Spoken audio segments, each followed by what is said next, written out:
Crypto traders may have something else on their minds. The major coins getting slammed heading into the holiday weekend.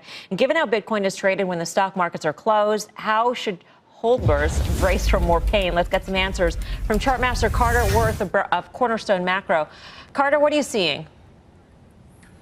Well, my goodness, there's a lot going on, and obviously the stakes are high because as opposed to a year ago or 3 or 5, the money involved is much bigger.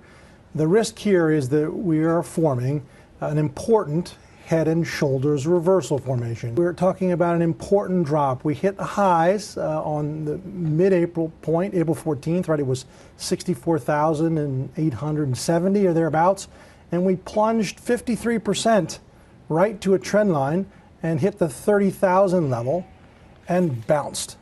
Now the second chart is the exact same chart, but I've drawn the lines a bit differently, which is to say, this is prospectively the shoulder of an important head and shoulders top. And so the mirror image left shoulder is that drawdown in the January period of this year where we dropped 35% before going on to the big new highs.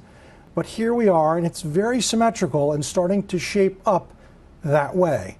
If and as, indeed, this is the formation and the way forward is lower, how much lower might we be going? Well, next chart. One reference point to consider is, of course, the high that we saw, the all-time high, in December of 2017. And so that level is 20,000, plus or minus. So the question is, could we possibly, having dropped already 53%, could we go down that far, which we'd be looking at a 70+% decline for peak to trough? Welcome back to K1 Investing, everyone. Today, I wanted to go over some interesting Bitcoin research from 2013 until today. But before we get into that, here are my thoughts on what we just saw in that CNBC interview. Now, by no means am I ATA expert, but I have been investing and trading for a long time and have seen a lot. I also need to put out a disclaimer that none of this is financial advice and should be taken as entertainment only. I would also like to say that the proclaimed chart master also called 20K as the top for Bitcoin last year, and we know how that turned out. He claims that we are going to have a much bigger drawdown and fall all the way to 20K because we have done so in the past. What he is forgetting, however, is that the drop he expects to occur would be the result of a far more parabolic run. 40 to 50% drops in crypto are quite common, but the 70 to 80% drop he would be expecting would be the result of a far bigger bull run. CNBC, known for their FUD, is out in full effect.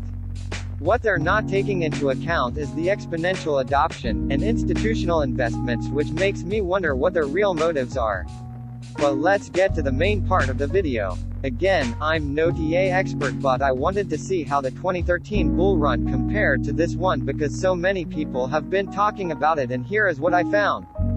Here is a snapshot of Bitcoin in January of 2013. The price was around $13. This was the beginning of the next bull run. Now let's take a look at the next photo, which is a snapshot of the price in April. Here is a picture of Bitcoin reaching parabolic heights in April of 2013. It was now around $160. After reaching new heights, it would soon have a big dip. Here is a picture of Bitcoin in June of 2013. It fell all the way down to $100. A huge dip, right? But a lot of people held or bought more. Now I realize that the price is significantly lower, which makes it easier to pull the trigger on an asset like this, but that's just hindsight. One thing we have to realize is that in 2013 Bitcoin was still very brand new and it would have taken some real conviction to buy. So even after a huge dip, it would have been understandable for people to sell. If we move to the next picture, you can see the price of Bitcoin in September of 2013 was about $120. This shows us that it traded sideways and slightly upward, but still nowhere near the previous highs. Now let's get to the good stuff. Here is the snapshot of Bitcoin's price at the end of 2013.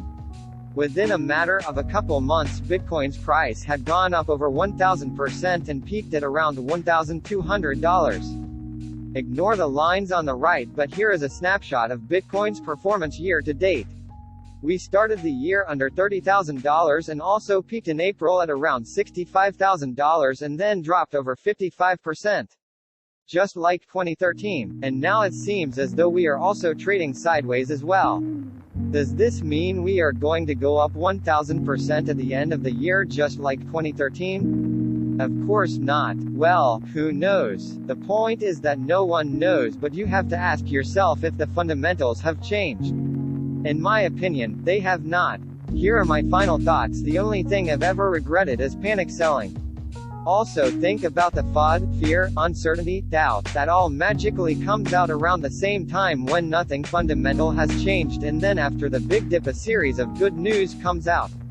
Elon and Saylor get together to talk about mining, Goldman Sachs announces BTC as an asset class, and it was also leaked by Forbes that Goldman Sachs put out a memo that it will flip BTC as well.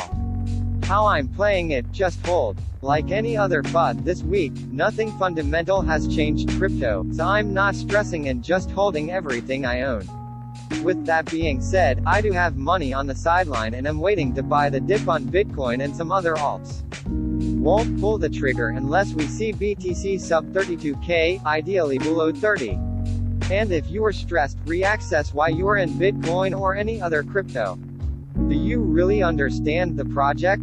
When it goes down, are you scared because you think you might lose money, or are you excited because you see an opportunity to buy an asset you love at a severely undervalued price?